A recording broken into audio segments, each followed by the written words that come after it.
హల్లెలూయా. మన ప్రభువైన యేసుక్రీస్తు నామములో మీకు శుభములు. Good morning. ప్రతిరోజు దేవుని వాక్యంతో మిమ్మల్ని మేల్కొల్పాలని, దేవుని వాక్యముతో మీకు గుడ్ నైట్ చెప్పాలని ఎంత ప్రయాసైన అనుదిన ధ్యానము, కల్వరి ప్రతిధ్వని ప్రతిరోజు మీకు అందిస్తున్నాం. మధ్యలో హెచ్చరిక, మళ్ళీ తెల్లవారుజాము 12 గంటలకి మన్నా మనకు వీక్షిస్తున్నారా? మాకు ఎలా తెలుస్తుంది చెప్పండి. ఒక వాట్సాప్ మెసేజ్ పెట్టండి. మీరు పొందుతున్న మెయిల్ గురించి తెలియచేయండి. మరింత ప్రోత్సాహకరంగా ఈ పరిచయను కొనసాగించడానికి సహకరించిన వారు అవుతారు. రెండొక చిన్న ప్రార్థన. పరిశుద్ధుడా, ఈ ఉదయమే మరొకసారి నీ మాట కొరకు కనిపెట్టుకున్నాము. మాటలాడమని క్రీస్తు నామంలో అడుగుచున్నాము తండ్రి, ఆమేన్.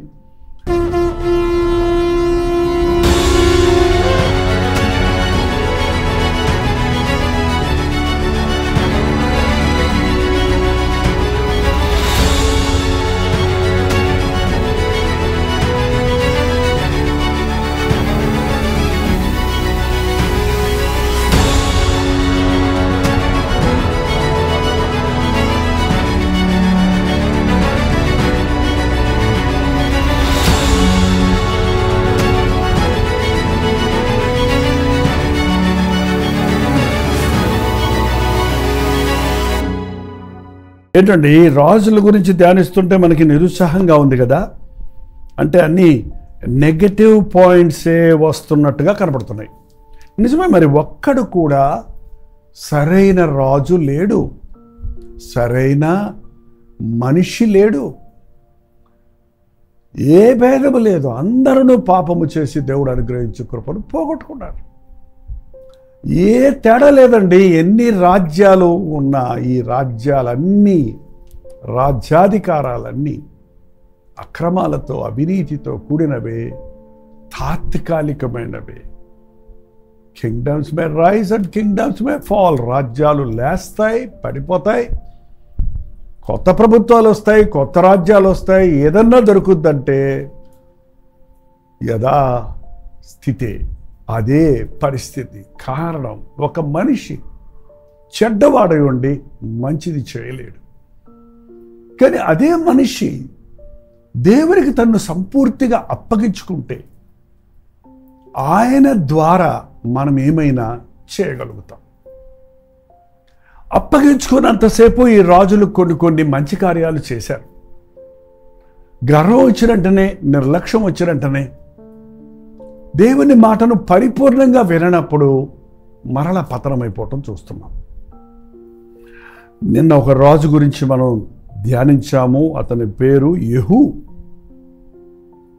అతని కుమారుడైన యెహోయాహాజు రాజయ్యాడు. అతని మరణం తర్వాత 23 సంవత్సరాలు యెహూ రాజ్యాన్ని పరిపాలించాడే కానీ అనేక విషయాల్లో దేవుని చెప్పినట్లుగా విన్నాడు. కానీ ఒక విషయంలో మాత్రం తను విధేయుడు అవ్వలేదు.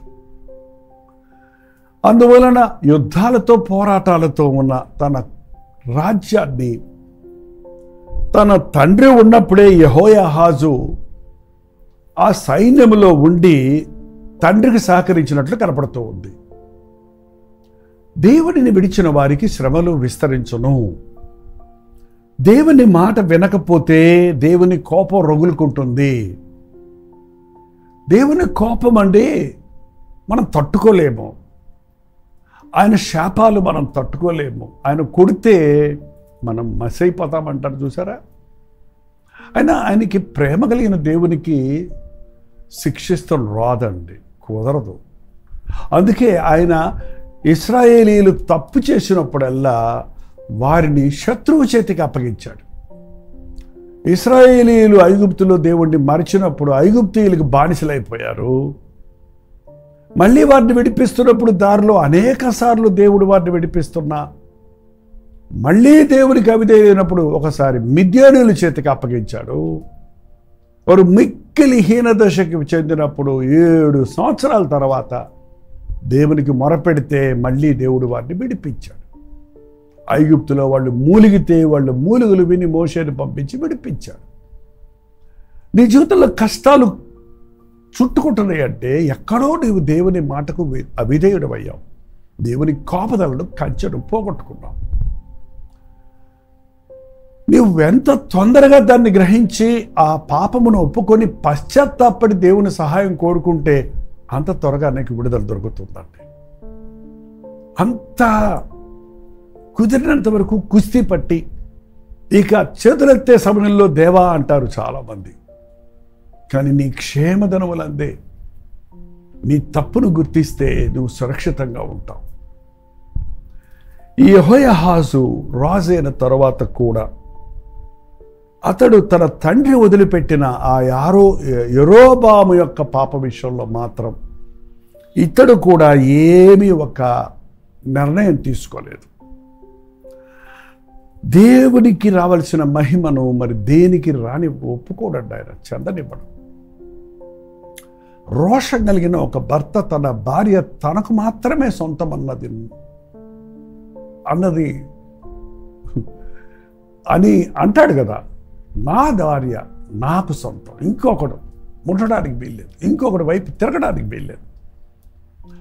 దేవుడు తన రక్తం ఇచ్చి కొన మనల్ని తన సొత్తుగా చేసుకున్నాడు. మనం ఆయన సొత్తు, ఆయన వరుడైన క్రీస్తు వధువు సంఘముగా మనం నిష్కలంకంగా నిర్దోషంగా ఉండాలని ఆశిస్తున్నాడు.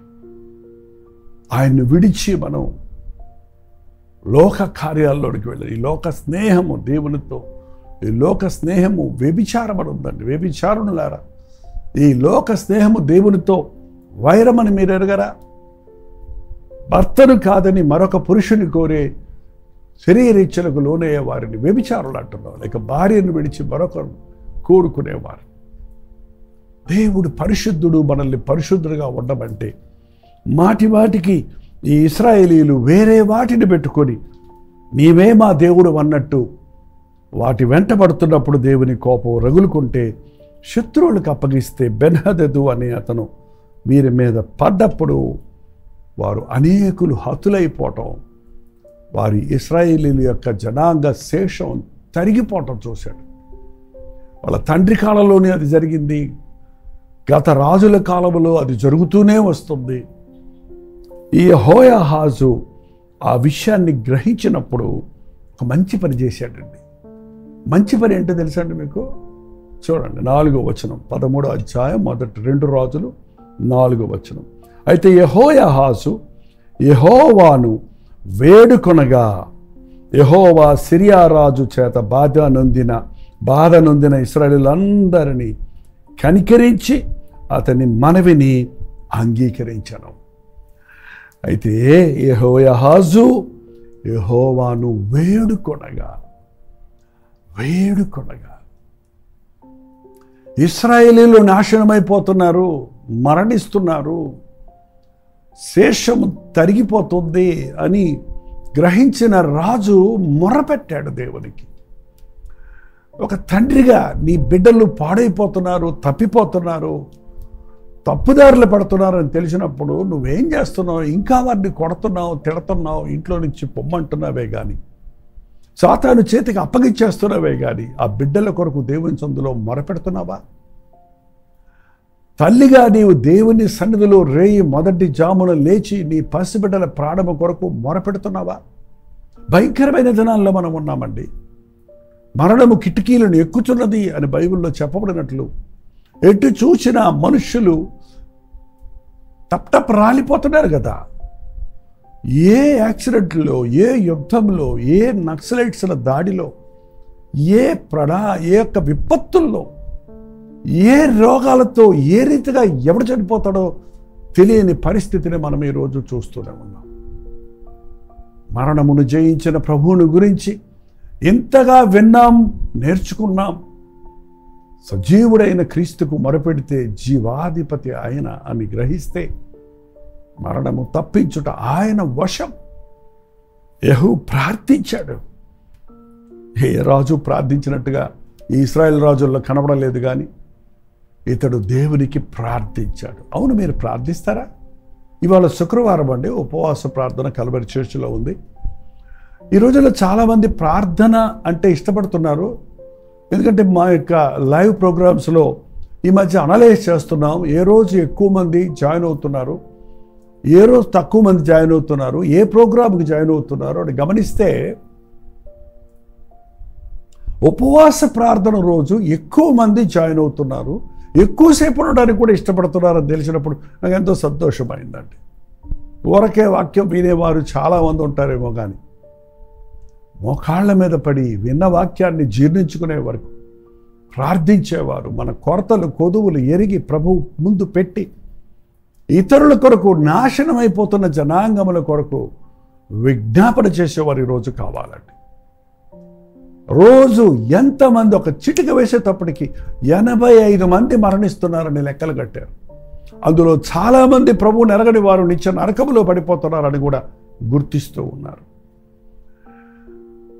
రక్షించబడ్డ నీవు నీ ఇంటి వారి కొరకు, నీ బంధువుల కొరకు, నీ దేశస్థుల కొరకు, ప్రభు రక్తమిచ్చి కొన్న ప్రతి ఒక్కరి కొరకు, ఆయా జాతుల వారు, భాషల వారు, వంశముల వారి కొరకు విజ్ఞాపన చేయవలసి ఉంది. యెహోయాహాజు దేవునికి మొరపెట్టినప్పుడు దేవుడు రక్షకుడిని పంపించాడట. ఆ రక్షకుడు ఎవరో కాదు, అతని కుమారుడే. ఆ కుమారుడు యుద్ధం చేసి ఎలాగైతే అక్కడ దేవుడు తనకు తోడై ఉన్న మూలాన వారిని సురక్షితంగా యుద్ధములో నుండి, శత్రు చేతిలో నుంచి విడిపించి సురక్షితంగా వాళ్ళు కాపురం ఉండడానికి సహాయం చేశాడు. ఈ రక్షకులు మనల్ని కొన్ని విషయాల్లోనే రక్షిస్తారు. పాలకులుగా ఉన్నవారు, అధికారులుగా ఉన్నవారు, తోటి మానవులు కొన్ని విషయాల్లో, కొన్ని సందర్భాల్లో మనల్ని రక్షించినట్టు కొన్ని సహాయాలు చేసి మనకు తోడుంటారేమో, కానీ నిజరక్షకుడు, లోకరక్షకుడు, అన్ని విషయములలోనూ మనల్ని రక్షించగలిగిన ప్రభు అయిన యేసుక్రీస్తును ఈ లోకంలోనికి ఆల్రెడీ ప్రభువు పంపించాడు. ఆ ప్రభువు మన బాధలలో, వేదనల్లో మనం మొరపెడితే మనల్ని రక్షిస్తాడు. ఆపత్కాలములో నీవు నాకు మొరపెట్టు, నేను ఉత్తరం ఇస్తానని చెప్పిన ప్రభు నష్టము కలుగుతున్నప్పుడు, శాపము కలుగుతున్నప్పుడు, మరణము బాధలతో ఉన్నప్పుడు, వేదనలతో ఉన్నప్పుడు, రోగములతో ఉన్నప్పుడు, శత్రు సమూహాలను ఎదుర్కోవలసి వచ్చినప్పుడు, పోరాటములలో ఉన్నప్పుడు, ఎటు తోచని పరిస్థితుల్లో ఉన్నప్పుడు యేసయ్య నామములో ప్రార్థించి చూడండి. అద్భుత ఆశ్చర్య కార్యాలు మీ జీవితంలో జరుగుతాయి. నిజమైన రాజు మన యేసు రాజే రాబోతున్నాడు. ఈ రాజ్యాలన్నీ కొంతకాలమే ఉంటాయి. ఈ రాజులెవరూ పరిపూర్ణులు కారు, కానీ రారాజైన యేసు రాజు, నా రాజ్యం ఈ లోక సంబంధమైంది కాదన్న ప్రభు పరలోక రాజ్య వారసులుగా మనల్ని చేయటానికే తన ప్రాణాన్నిచ్చి మనల్ని విమోచించి ఉన్నాడు. యేసు నామములో ప్రార్థించండి. ఇహమందు ఆయన దూతలు నీకు కావలి ఉంటవి. నీ కాలికి రాయి తగలకుండా కాపాడేవాడు, కీడు నుండి తప్పిస్తాడు, శత్రువైన సాతాను నుండి నిన్ను విడిపిస్తాడు. ఏ మనుషుడు మనకు శత్రువు కాదండి, మనకు విరోధి అపవాది మాత్రమే. వాడు ఎవరిని ప్రేరేపించి ఏ రీతిగా మనల్ని అటాక్ చేసినా, మనల్ని నాశనం చేయడానికి, శోధించడానికి, పడగొట్టడానికి ప్రయత్నించిన ప్రభువుకు మొరపెడితే ప్రభు మనకు జయమిస్తాడు. ఇతడు చివరికి చాలా తక్కువ మంది అయిపోయారు. అయినప్పటికీ దేవునికి మొర్రపెట్టిన మూలాన తాను సురక్షితంగా రాజ్యంలో ఉండగలిగాడు. యెహోయాహాజు దేవుని కృప చొప్పున భద్రపరచబడ్డాడు. తాను నిద్రించిన తర్వాత యెహోయాహాషు రాజయ్యాడు. అతని విషయమై రేపు ప్రభు చిత్తమైతే ధ్యానిద్దాం. తలలు వంచండి. చిన్న ప్రార్థన. పరిశుద్ధుడా, ప్రేమగల తండ్రి, ఎన్నోసార్లు మా జీవితాల్లో తండ్రి నీకు మొరపెట్టనందున మేము నష్టపోతున్నాము. మా అవిధేయతల వల్ల తెచ్చుకున్న శ్రమల్లో మేము పడ్డప్పుడు, మా అజ్ఞానం వల్ల తెచ్చుకున్న రోగములలో మేము కుములుతున్నప్పుడు, నీ మాట వెనుక శత్రువులకు చులకనై వారి చేతుల్లో ఆటబొమ్మల్ల ఆడించబడుతున్నప్పుడు నిన్ను జ్ఞాపకం చేసుకొనక మా సొంత శక్తి పోరాటముతో పోరాడినందున ఓడిపోతూ ఉన్నామన్నది గ్రహించి, నన్ను బలపరచు వారి యందు నేను సమస్తము చేయగలనన్న పౌలు వలె ఆపత్కాలములో నీకు మొర్రపెట్టుకున్నటకు, నష్టములు కష్టములు కలిగినప్పుడు, పోరాటములు శ్రమలు చుట్టుముట్టుకుంటున్నప్పుడు ప్రభువా మమ్మను విడిచిపెట్టవద్దు, ప్రభువా మమ్మను జ్ఞాపకం చేసుకో, ప్రభువా మా పక్షములో యుద్ధము చేయి. మేము పాపులము, నీకు అవిధేయులమై నీ కృపను పోగొట్టుకున్న వారిమని పశ్చాత్తాపడుటకు ఈ అంచెదరములలో పశ్చాత్తాపాత్మను మా మీద కుమ్మరించు నాయన. వాడు తప్పు చేశాడు, వీడు తప్పు చేశాడని అందరినీ ఖండిస్తూ కూర్చుంటంలో మా సమయాన్ని గడుపుకోక నేనేమి చేస్తానని మా ఆత్మ పరిశీలన చేసుకున్నటకు, మమ్మను మేము సరి చేసుకుని సరిలేని వారి కొరకు విజ్ఞాపన చేయుటకు సహాయం చేయము. ఎక్కడెక్కడి నుంచి ఎవరెవరు ఈ అనుదిన ధ్యానాన్ని వింటున్నారు, గత కొంతకాలముగా ఏ విషయాల్లో వారు అడుగంటిపోతున్నారో, ఆదాయం విషయంలో, ఆరోగ్య విషయంలో, కుటుంబం విషయంలో, అంతరంగ సంతోష సమాధానాల విషయంలో నష్టపోతున్నాను అని గుర్తించిన వారు దేవునికి నేను ఎక్కడ అవిధేయునేనని పరిశీలించుకొని ప్రభువా నీ కృప చూపించమని నిన్ను వేడుకొనుటకు, మా చుట్టూ ఎందరో శ్రమలలో ఉంటుండగా వారి కొరకు విజ్ఞాపన చేయుటకు ప్రార్థనాత్మను మాకు దయచేయమని, రాజుగా సమాధాన రాజుగా మా కొరకు రానయున్న నీ రాకడ కొరకు వేచి ఉండుటకు, నీ రాజ్య వారసులవుటకు మా ఒక్కొక్కరికి కృప చూపించమని క్రీస్తు నామములో అడుగుచున్నాను తండ్రి, ఆమేన్. మన తండ్రి అయిన దేవుని యొక్క ప్రేమయు, కుమారుడైన క్రీస్తు యొక్క కృపయు, ఆదరణకర్త అయిన పరిశుద్ధాత్మ యొక్క సహవాసము కుడి వచ్చిన మనందరికీ ఇప్పుడును సదాకాలం తోడయుండును గాక, ఆమేన్. దేవుని స్తోత్రం. మీ ప్రార్థనా అవసరతలు భారాలు 954004 వరకు మీకు శ్రద్ధగా ప్రార్థిస్తున్నామండి. మీరు వాట్సాప్ పెట్టినప్పుడు మీకు జవాబులు వచ్చే వరకు ప్రార్థించాలని మేము ఆశిస్తున్నాం. మీరు ఇతర దేశాల్లో ఉంటే 9100 నెంబర్కి ఒక టెక్స్ట్ లేక వాయిస్ మెసేజ్ పంపించండి. కొన్ని దీర్ఘకాల సమస్యలు ఉన్నాయి, కొన్ని తాత్కాలికమైన శ్రమలు ఉన్నాయి, కొన్ని ఏ మనుషుడు సహాయం చేయలేని విషయాలు మన జీవితాల్లో ఉన్నాయన్నది మనం తెలుసుకున్నాం. వాటి నుంచి విడుదల పొందడానికి ఉపవాసం వలన, ప్రార్థన వలన మాత్రమే ఇది సాధ్యమని ప్రభు ఆనాడే చెప్పాడు. కనుక ఇదిగో ఈ రాత్రి కల్వరి చర్చిలో ఉపవాస ప్రార్థనలో మీరు కూడా పాల్గొనండి. ఈలోగానే మీ ప్రార్థన భారాలు పంపండి. రాత్రి ఉపవాస ప్రార్థనలో మనందరం కలిసి ప్రార్థిద్దాం. దేవుడు గొప్ప విడుదలను, విజయాన్ని మనకు అనుగ్రహిస్తాడు. ప్రవచితమైతే మధ్యాహ్నం 3 గంటలకు హెచ్చరిక, అలాగే రాత్రి 9 గంటలకి కల్వరి చర్చిలో జరిగే ఉపవాస ప్రార్థన మీకు లింక్ ఇస్తున్నాం. మాతో పాటు కలిసి ప్రార్థించండి. అంతవరకు దేవుని మహాకృప మీకు తోడేడు గాక.